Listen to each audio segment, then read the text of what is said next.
call this meeting of the House Elections Committee to order. There is a quorum present. The first item on the agenda is the approval of the minutes. There is one correction. The bill author on House File 3276 was incorrectly stated, so that will be corrected. Any other discussion into the minutes? Okay, seeing none, can I have a motion to approve the minutes? Representative Vernig, you made eye contact. Okay, so, all right, Representative Vernig has moved approval of the minutes. Any discussion? Seeing none, all those in favor, please say aye. Aye. Opposed? Nay? Okay, the minutes are approved. The first bill on the agenda is House File 4068. Representative Kraft, if you could please come forward. I will move that House File 4068 be laid over for possible inclusion in an omnibus bill. Would you like me to also move the DE1 amendment, Representative Kraft? Yes, please, I would. Okay, thank you. I will move the DE1 amendment. Is this just to put the bill in the shape you'd like? Yes, it is. Okay, any discussion to the amendment? Okay, seeing none, all those in favor, please say aye. Aye. Opposed? The amendment is approved. The bill is in the shape you'd like. Representative Kraft, to your bill as amended. Thank you, Mr. Chair, members of the committee. I am so excited to be before you with House File 4068, which builds on a bill I carried last session that became part of the Democracy for the People Act, and that was voter pre-registration for 16 and 17-year-olds. This bill is quite simple. School districts today are required to provide voter registration forms in May and September each year to all students who will be eligible to vote in the next election. This is great. Love it. We should all want more young people to vote. So this bill is a simple bill that would have school districts provide paper or electronic voter registration applications to all students who are eligible to vote or pre-register. I just love this bill because the sooner we can encourage young people to think of themselves as voters, the more likely they will make it a lifelong habit.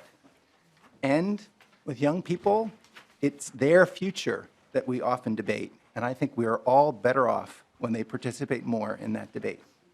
And remember that voter pre-registration has been shown to increase turnout in the 18 to 29 age bracket from 2 to 9%.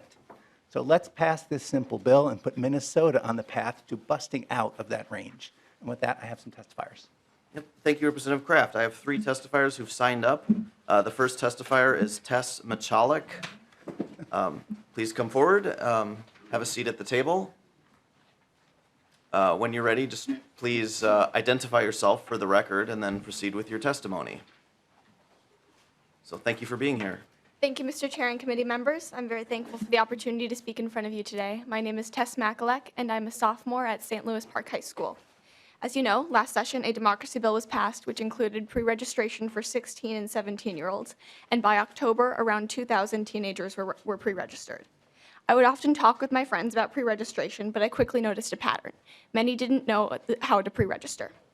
To investigate this pattern, for a law and public policy class at my school, I conducted a simple 2-question poll and found that 84% of students were aware that they could pre-register now or when they turned 16, but only 17.8% knew the steps or how to register.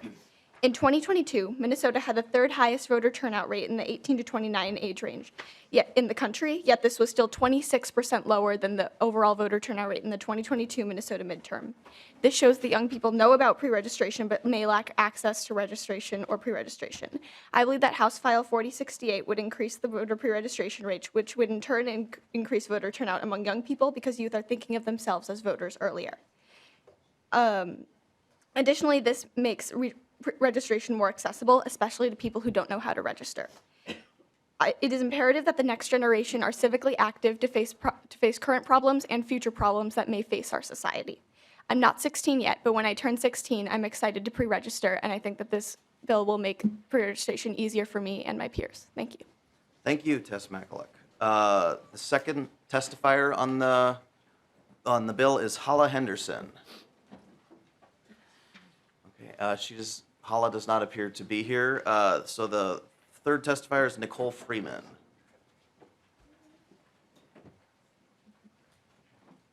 Welcome to the committee. Please identify yourself and proceed with your testimony. Thank you, Chair Freiberg and Representative Kraft. Nicole Freeman, Office of the Secretary of State. My testimony will be really brief today, but I wanted to share the office's support of this bill. Secretary Simon has really enjoyed since you all passed pre-registration in 2023, being able to add this to his conversation that he has with high school students as he travels around the state, and has had a really positive reception to pre-registration and the engagement that has brought to high school students. As Representative Kraft and the testifier before me mentioned, engaging young people is really important to create lifelong voters, and so I hope that you will support this bill. Thank you so much. Thank you for your testimony. Are there any members of the public who wish to testify on this bill? Okay, seeing none, we could turn to member discussion. If Hala Henderson does show up, we can revert back to testimony. Any discussion? Representative Kwong. Thank you, Mr. Chair. And one of the things I've been disappointed over recent elections is that during caucuses, it was extremely common to have students attending, and they would get project credit for participating in the caucus activity as an observer. They would discuss resolutions and other things, and I thought that was a great way a young adult, a school person could participate and learn about our system. So I would hope that just beyond the registration in our schools, we could do some of the Erdal civics focus and get them to explore and participate in some of the processes to see how the neighbors and et cetera. I did it at 17, and well, don't use me as an example in case I didn't turn out right, but I do think that as you're becoming an adult, exposure is good. So I like the intent. I wish it was broader in engagement. Thank you. Thank you, Representative Kwong. Any further discussion or comments? Yes, Representative Altendorf. Thank you, Mr. Chair. I just have a quick question. And is this going to add any additional unfunded expenses to the schools, do you believe? Representative Kraft. Mr. Chair and Representative Altendorf, so there's a choice here that the voter forms can be provided in paper or electronically, so there's some flexibility. I guess you could say there might be some additional paper costs in duplicating for a school district that already has to do it already, so maybe there's a little bit of additional cost there, but I think, balance that with getting more young people engaged seems like a really good small investment if there is such thing. Representative Altendorf. Thank you. Yeah, I guess just my concern is always, adding on to their load. I know, their workforce right now, they're short and underfunded. So, that would be my concern. Thank you. Representative Davis. Thank you, Mr. Chair. I would just like to go on record and say, and I'm sure you all can agree, how impressed I was with the first testifier. Thank you. I completely agree. Thank you, Representative Davis. Any additional member discussion or comments? Seeing none, any closing remarks? Representative Kraft. Yeah, thank you, Mr. Chair, and I would echo the support of the initial testifier. I felt like I could be very short and just let her take over. So I would appreciate everyone's support on this bill. It's really important, anything we can do to get more young people involved. Thank you, Representative Kraft. So with that, the bill is laid over. So thank you, Representative Kraft. Next up is House File 4679 from Representative Coulter. Representative Coulter, would you like to move that House File 4679 be laid over for possible inclusion in an omnibus bill? Thank you, Mr. Chair. That is my motion. Okay. And then you have an A1 amendment. Did you want to move that? I think it would probably make more sense to describe the bill first and then move the amendment after that, so Sure. so folks are clear on what's being changed. Okay, sure. Proceed with your description then, Representative Thank you, Coulter. Mr. Chair. So last year, as part of a policy bill that was brought forward from the Campaign Finance and Public Disclosure Board, one of the changes that was included was a definition of official action with regards to local governments. And that definition was put into law. And that is important for these purposes because that definition in part relates to how a lobbyist is defined. And you can see in this particular bill on lines 1.12 and 1.13 how that definition relates to the definition of a lobbyist. So the current definition is any action that requires a vote or approval by one or more elected local officials while acting in their official capacity, or an action by an appointed or employed local official to make, to recommend, or to vote on as a member of the governing body major decisions regarding the expenditure or investment of public money. As is often the case when new definitions are added to law, clarification has been needed. In this case, I think both to reflect the broad consensus of what lobbying really is and what it isn't, and to recognize the realities of who is engaging in these activities and what should require registration and reporting. And I should say that the Campaign Finance Board has done a fair amount of work on this over the last few months. But part of the reason this bill is being brought forward is to add additional clarity and to recognize that the Campaign Finance Board is, I think, pretty close to their limit for what they can achieve through rulemaking. So this bill really includes sort of two pieces. And Section 1, the language that is of most important, starts on line 2.28. And that just clarifies that individuals who provide sort of professional expertise, variables, opinions, data, advice, and so on in service of a lobbyist. So think, an architect who designs a bridge or an engineer who designs a water treatment plant. Those folks are not themselves lobbyists. There is also a specific clarification for folks who support members of a collective bargaining unit who are directly engaged in the collective bargaining process. And then Section 2 requires the Campaign Finance Board to study and, if appropriate, make recommendations to the legislature about the definition of lobbyist and specifically what is appropriate at the state level, what is appropriate at the local level, and so on. As I sort of got more involved in this conversation, it became clear to me that this is a section of statute that has perhaps not been examined for quite some time. And I think it is probably due for an update. And in conversations, I felt that the most appropriate folks to examine that were the Campaign Finance Board, who can ultimately make recommendations to the legislature on if and how to change the law. So that is the essence of the bill. I do, as the chair mentioned, I do have the A1 amendment and would like to move that. Representative Coulter's moved the A1 amendment. Please describe the amendment. Thank you, Mr. Chair. So this bill has very much been a work in progress for some time, and I suspect will continue to be. And so this amendment just sort of gets at some other questions that have been raised. So on lines 1.3 through 1.13, there is just more clarity there around the definition of an employee of a political subdivision. Line 1.14 adds, or rather strikes language that to clarify that folks who urge others to communicate with elected officials do not themselves have to register as lobbyists. I should note that the costs incurred in paying for those activities would still have to be reported by the principal lobbyist.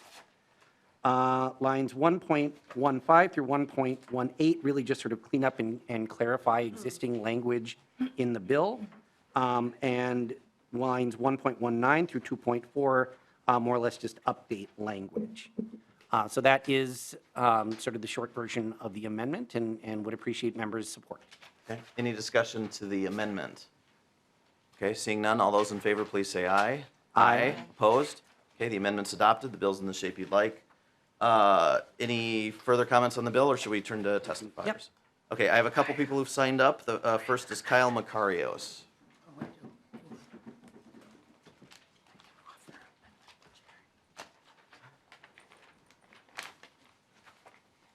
Welcome to the committee. Please identify yourself and proceed with your testimony. Thank you, Mr. Chairman, committee members. Good morning. My name is Kyle Makarios, and I'm here on behalf of the Teamsters Joint Council 32. We represent 75,000 active and retired union members in our region, including many thousands of public employees. I want to thank Representative Coulter for working on this bill, and we're here to testify in support, specifically subdivision 21B11, beginning on line 3.1 of the original bill.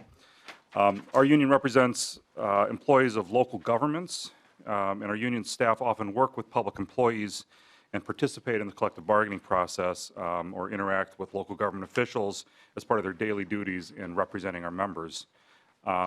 This language, our frontline staff that do this work would never in a million years consider themselves to be lobbyists. They don't work on public policy. They don't advocate for public policy. They're simply engaged in the day-to-day business of representing our members and engaging in the collective bargaining process. And so this language simply clarifies that collective bargaining is not lobbying. We think it's common sense, and we encourage the committee to adopt that language. Thank you for your testimony. Second on the list is Kate Klossner. Once you get to the table, if you could please identify yourself and proceed with your testimony. Hi, good morning. My name is Kate Klossner, and I'm here in my role as legislative chair of the Minnesota Government Relations Council, also called MGRC. MGRC is a nonprofit trade organization that represents over 500 professional lobbyists here in Minnesota. Our membership is diverse, includes nonprofits, includes local governments, trade associations, law firms, unions, corporate lobbyists, who are all united in the support of one thing, and that's ethical representation at the Capitol. In support of this mission, we've had a positive working relationship with the Campaign Finance Board, and we commend them for their collaboration and partnership over the last few years if we work to clarify what lobbying is and what it isn't. And in the 2003 bill that expanded the scope of what lobbying is and what qualifies as official action, the statutes led to a lot of uncertainty among our members and among those who are in the lobbying community regarding what requires registration. And in some cases, there's been a reluctance to meet with public officials or to have our clients meet with public officials or local government issues. And so we support the changes that the representative has offered to better define what is and what isn't lobbying and to clarify who needs to register as a lobbyist. And so we encourage that official work group to be formed and include members of the lobbying community from MGRC to ensure that a collective voice is heard on this ethical representation.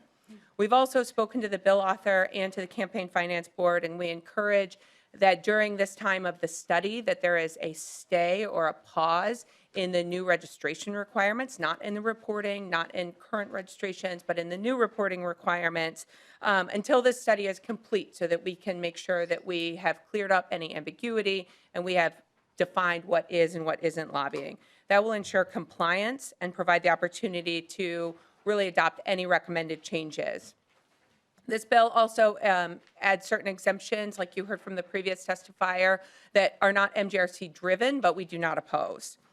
So we thank the representative and chair for your willingness to work with us on this, and we'll stand for any questions. Thank you for your testimony. Are there any members of the public who wish to testify on this bill? Okay, seeing none, we'll turn to member discussion. Representative Quam. Thank you, Mr. Chair. And one of the testifiers brought up not categorizing certain groups as being lobbyists. And since the Supreme Court and Citizens United recognized and strengthened the approval of some of those same groups to be able to lobby, I don't understand why we're having a definition that takes unions out of being considered lobbyists, since at the federal level, they're recognized and protected to be able to do that activity. So that's my issue of taking selective groups out of being defined as, under any rules that we have for lobbyists. Representative Coulter. Thank you, Mr. Chair. I can speak to that a little bit. I want to clarify that folks who lobby on behalf of unions would continue to have to register as lobbyists. They would still be lobbyists. What this language refers to specifically is folks who are what says providing information or advice to members of a collective bargaining unit who are actively engaged in the collective bargaining process. So folks who support members of a collective bargaining unit as they are engaging in that process. It does not make any other changes other than that. And this truthfully was sort of a judgment call on my own part. If you look at the previous language on the bill, and we talk about providing information, data, advice, professional opinions, and so on, I sort of went back and forth on whether that would qualify under that language and thought it was just enough of a gray area that it needed a sort of specific call out.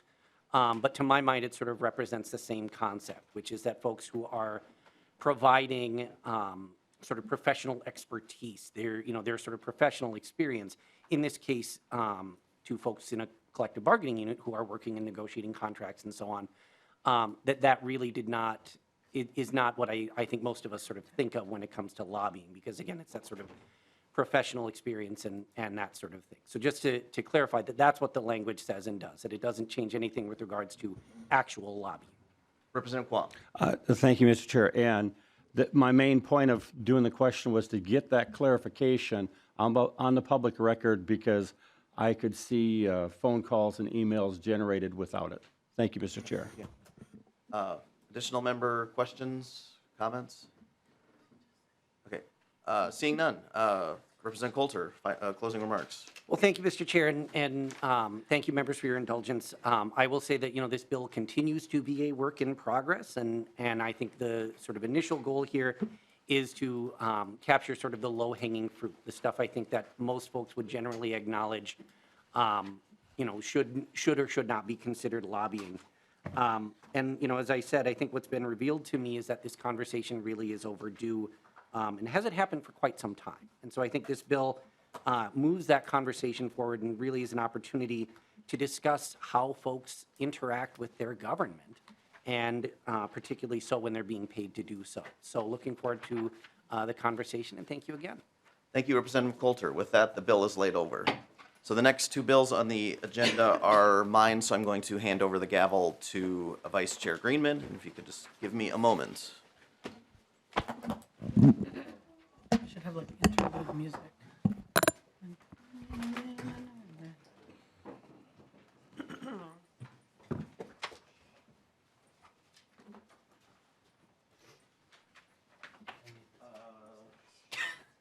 That's very Mike Sundin of you. Okay. Okay. To move the bill. Yeah. Okay. Okay. So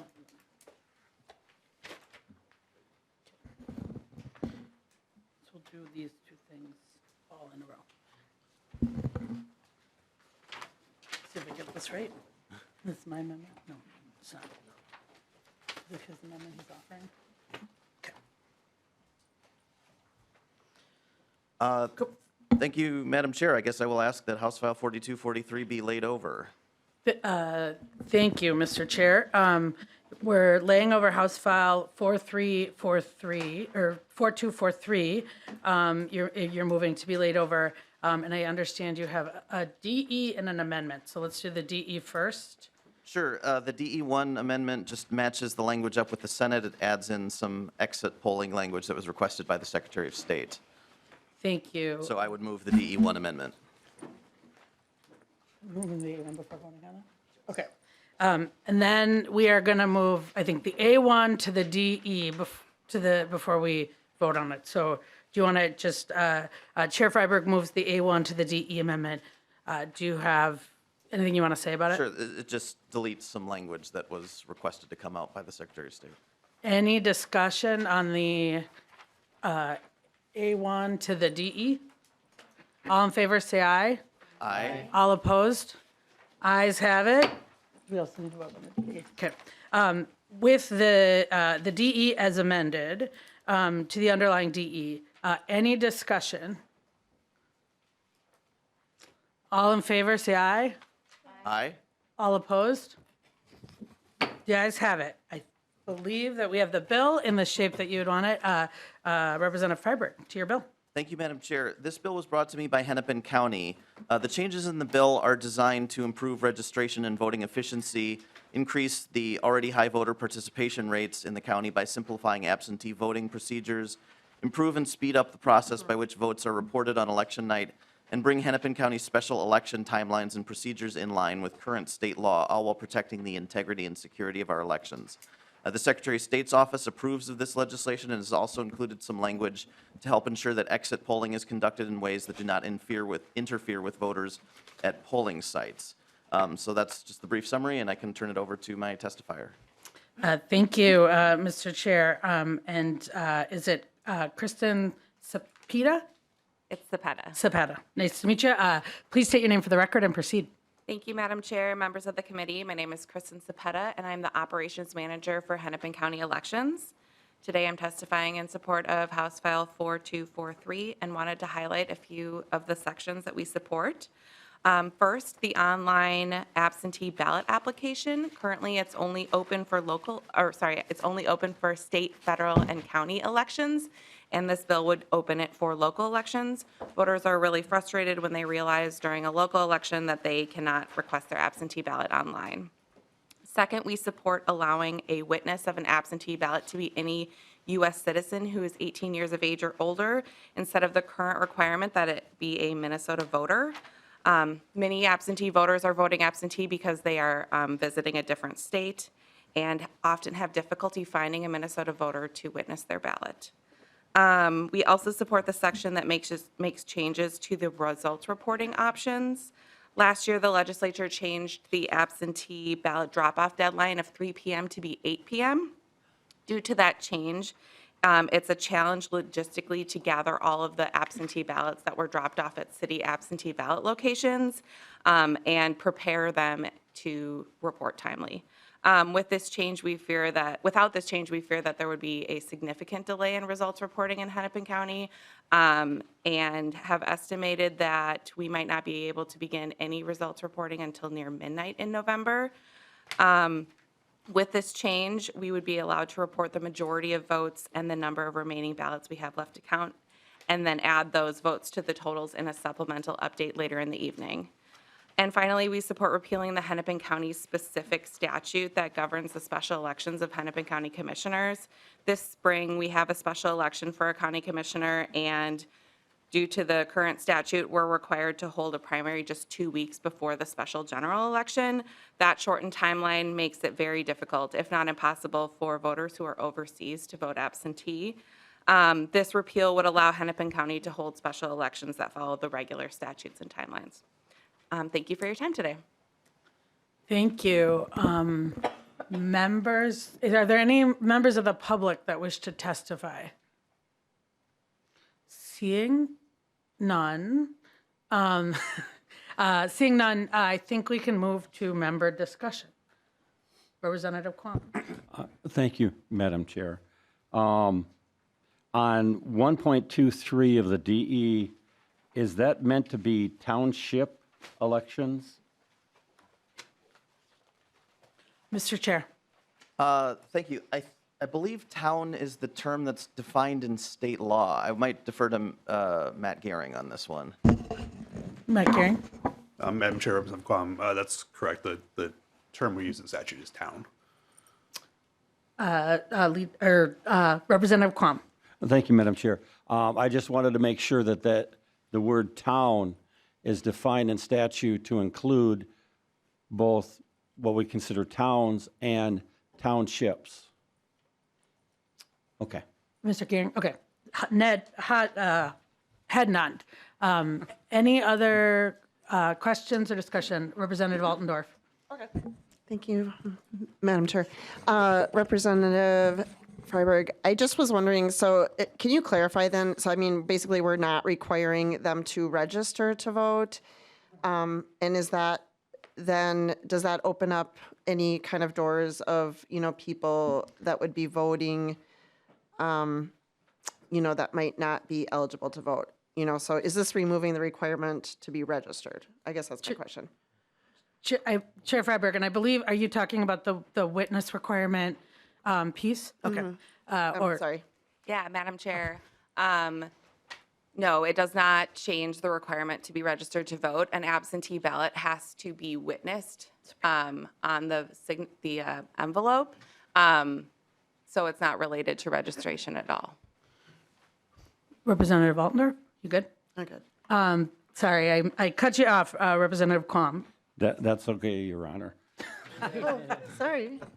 On 312, one of the things that, and I understand the intent here, but one of the things that this brings up is what verification is there that this is someone that's 18, is someone that is a citizen of the United States, or is actually a real person? Because before in the system, being a registered to vote in Minnesota, we had a record that we could verify. But with the current language, anyone could write anybody's name on there, and I don't see a verification process. Thank you, Representative Quam. And I'm not sure if you want to take this, or I see someone from the Secretary of State's office. Nicole Freeman, choose your pick, Chair Freiberg. I can take it, and Nicole can help if need be. Madam Chair, Representative Quam, this would not change the verification process at all for checking the signature. Right now, the witness is signing an oath that they are a Minnesota voter, and this would stay the same. They would just be signing an oath that they are a U.S. citizen and 18 years of age or older. Representative Quam. So if I have Madam Chair, if I have an alter ego of Biff Periwinkle, and I sign that to go with my, the signature that I have with my given name on the ballot, I still am seeing that there's no verification about my alter ego Biff Periwinkle. And if you look at in 2018, when they did an analysis, they did a sampling after they did the audit and registration system, there was a window that they took the sample from, and 2.5 years later, 45% of those weren't verified. So there is some documented concern about verification to begin with, but when you take away, at least we would have a data set that we could quickly cross-check to, but with this verbiage, we don't even have that. And, again, you say it's verified, but you haven't given any process, what databases, what characterization of the databases are, nothing. Just using the word verified gives me no comfort in my gut. Mr. Chair. Yeah, just a quick point. The penalty for violating the oath is a felony. So, I mean, that's a pretty big risk for somebody to take. And I just kind of wanted to bring us back to the purpose of this section. So a lot of absentee voters are voting absentee because they're visiting a different state, and they may be traveling for work by themselves. So it may be very difficult to find a Minnesota voter there if you're in California or Florida for work or something, for example. So this just kind of lines it up with their practical experience there. The penalties are the same. I mean, if you're concerned about that, we can certainly have a discussion about the verification process generally and what the penalties should be. But again, the purpose of this provision is just to ensure that people who are in another state have the ability to actually cast their absentee ballot, because we want to make sure everybody has the ability to vote who is eligible to do so. Mr. Periwinkle. Thank you, Representative. Madam Chair.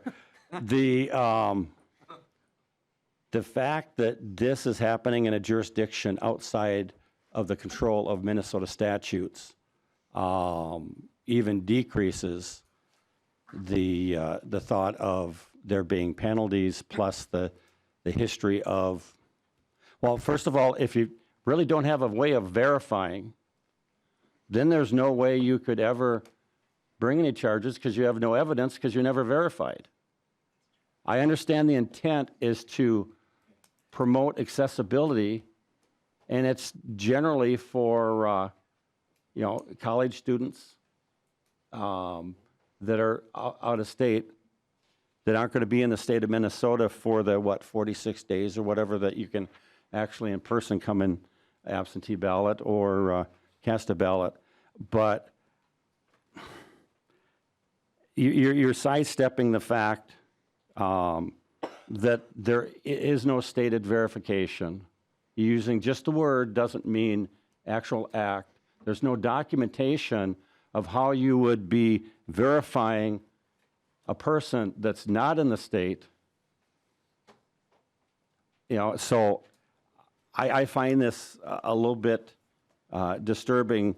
The intent, I understand and agree with. The execution isn't there. Thank you, Madam Chair. Any further discussion? Representative Bliss. Just, nice. Real quick, how many people have been prosecuted for that? Chair Freiberg? Or- Have we prosecuted anybody for that? I might call Nicole Freeman. And to clarify, Representative Bliss, when you say that, you mean? The felony for attesting that you're a citizen and proven not to be. Representative Freiberg or? Yeah. I don't know the answer to that. Okay. I think that is a knowable fact that we can get back to you on. I think that's what I'm seeing. Yes. Does the Secretary of State not have an answer for that? Wouldn't that be the people who do it? The Secretary of State do not have a law enforcement arm, so it would be the Attorney General's office or county attorneys, I would assume. Mainly. County attorneys, thanks, Representative Kwong. Any further questions? Representative Davis. Yeah, I would just like to, I would think the Secretary of State's office, Madam Chair, would indeed know that information. Since they run the elections, that would maybe be something that they would really be paying attention to. We've asked that question before in committee and have not gotten an answer. So I just wanted to point that out. Thank you. Welcome to the committee. Nicole Freeman, please state your name for the record and proceed. Hi, thank you, Chair. As you stated, the Office of the Secretary of State does not have enforcement powers. County attorneys are required to report data to us. The data they report on the cases or the status of the cases is private. We have looked and have compiled some aggregate information, which I can share with the committee.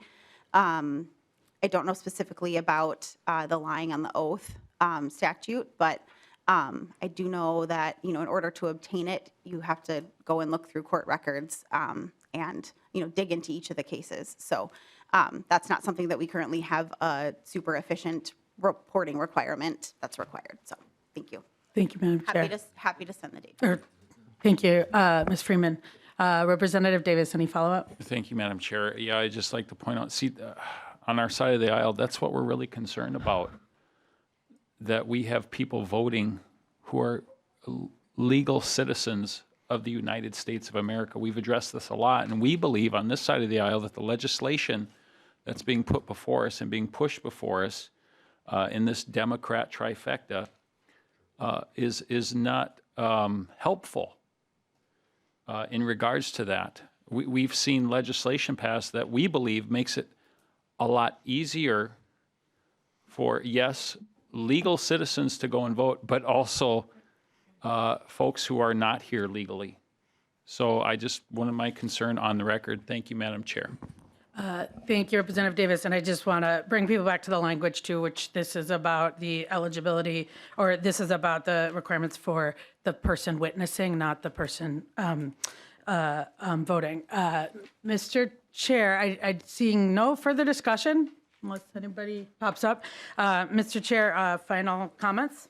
Thank you. I think these are common sense. Thank you for clarifying that. I was going to make that point as well. So these are common sense changes, and we're just laying this over. So I encourage the chair's support for laying this over. House File 4243 is laid over. Thank you, Mr. Chair. And to your next bill. Thank you. So this is House File 4772, and I will move that House File 4772 be laid over for possible inclusion in the omnibus bill. Chair Freiberg moves. You have a few amendments, and so House File 4722, you're moving to be laid over for possible inclusion in the omnibus bill. I believe you have a A2 amendment. Yes, this language will conform the bill to the Senate language. Okay. Any discussion to the amendment? All in favor of the A2, say aye. Aye. All opposed? The A2 is adopted. There is an A1 amendment, and I believe this may be my amendment, sorry. I move the A1, and just to note that this is a clarification to the electioneering provision language. It was never intended to be, the electioneering provision is about making sure we have transparency about folks trying to influence our election. True public opinion polling is not that, it's the opposite. It's folks trying to get and sort of assess public opinion. And so this is written to exclude public opinion research, but with language that we want to make sure that we are, if it's a push poll or if it's other sort of mechanism that's actually meant to influence voters, it would not be excluded. So that is what this amendment is. Any discussion? Chair Freiberg, what's your present on this amendment? Sounds good. I think members should vote for it. Representative Quam. Thank you, Madam Chair. And I understand but when you said push polling, a lot of the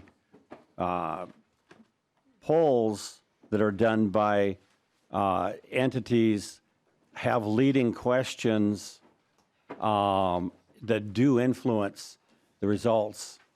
And I'm not sure if they're all considered push polling. So if there's some clarifying or improvement in the language to, better focus down. Otherwise, I don't have an issue with the intent. I just know it's a tricky area that high-paid people are very involved in. Thank you, Representative Quam. And we did not use the term push polling in the amendment for that reason. It says solicitation is not designed to influence respondents' view by presenting biased, manipulative content. And so what this is intended to do is ensure that any poll that's designed really to present an influence, to influence voters is excluded. It doesn't prevent people from doing it. It just means you have to report it if you do. So any additional questions or comments? All in favor of the A1, say aye. Aye. Any opposed? The A1 is adopted. So to your bill as amended, Representative Freiberg. Thank you. This is basically going to be the vehicle bill for the policy omnibus bill that we're going to be discussing later tonight.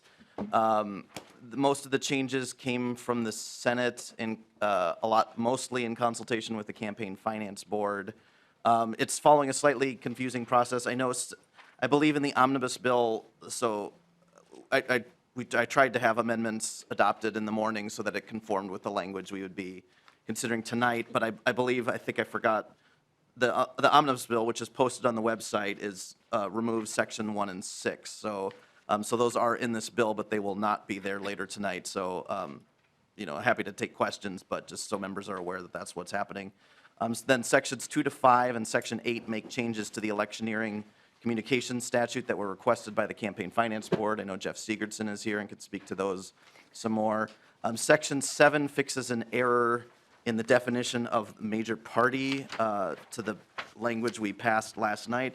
I do want to mention that this language does not affect who will be on the ballot in 2024. If you look at, and just to kind of draw your attention to why this is in here, because I know this is, at least last year, generated a lot of interest. On line 7.9 of the bill, it talks about a state general election held on or after November 7th, 2024. That was a bit of a drafting error for those who are paying close attention to the election. The election, in fact, happens on November 5th this year. So this is intended just to address that. As I said, it does not affect who will be on the ballot in 2024. So that's kind of a summary of the bill as it is, but the main purpose is to be kind of the vehicle for the policy omnibus bill. Thank you, Chair Freiberg. We don't have anyone signed up to testify. Are there any members of the public who wish to testify? Seeing no members of the public that wish to testify this morning, quiet morning, do I see any other member discussion? Representative Kwong. Thank you, Madam Chair. And because of your efficient running of the gavel, we seem to be ahead of time. And I'm wondering if there's any background information that can be done before we recess to allow us to get a little ahead of the game, because after we have a good meal, we might be sitting down for a lengthy discussion. It's just a suggestion, Madam Chair. Thank you, Representative Quam. I know how much you love spending the mornings with all of us. Are you suggesting that we get through this bill and then keep moving? Is there a specific thing you'd like me to ask the chair to clarify before we go forward? I guess what I'm interested in, if we could, we could probably do 30, 40 minutes of getting us informed and then recess, that then when we come back at 6, that we can start off with testifiers and, get digging into the hard work of the bill. So I'm just saying that might shorten how late we go, and I'm going to be around here for a while anyway, so thank you, Madam Chair. Thank you, Representative Quam. That wasn't really to the bill, but I am going to ask you, the chair, and look at staff. Okay. I think because we were not prepared for this evening until this evening, we want to make sure people have documents in front of them and everything before we go. So I think, well, not everybody printed stuff out on their own. You get a gold star this morning. Is there, before we move to the sort of rest of the day, is there any more discussion to this bill? No discussion to this bill. Okay. With that, Mr. Chair, this House File 4772 is laid over for possible inclusion in the omnibus bill, which we will discuss this evening, packet 6. Yes. Yeah, and then we would go into recess right now, I believe. Okay. Okay, we are in recess.